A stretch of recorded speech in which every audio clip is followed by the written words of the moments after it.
நான் வந்து 2020 ஒரு படம் பண்ணேன். அதுக்கப்புறம் படமே பண்ணல. இப்போ இங்கே இருக்க லெஜெண்டரி டைரக்டர் மிஷ்கின் சார், இந்த சென்சேஷனல் டைரக்டர் ராஜ்குமார் பெரியசாமி, அவங்க கூட என்னை உட்கார வச்சிருக்காருன்னா அது நானும் சார் தான். நான் அவர்கிட்ட ஒரே ஒரு கதை சொன்னேன்.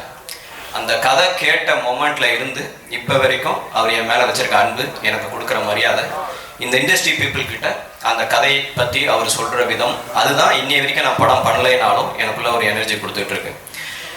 அந்த கதையை பற்றி அவர் எத்தனை பேர்ட்ட சொல்லியிருப்பாருன்னு தெரியல. நான் பார்க்குற எல்லாருமே தானு சார் உங்கள் கதையை பற்றி சொன்னார், தானு சார் உங்கள் கதையை பற்றி சொன்னார்னு சொல்லுவாங்க.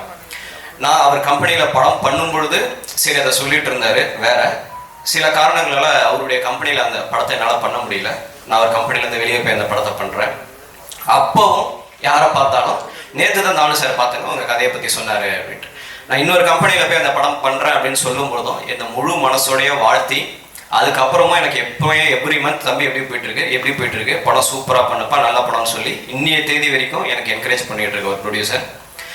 அவர் is not only a producer, is a writer, is a director, is a fantastic story teller, is a music director, lyric writer.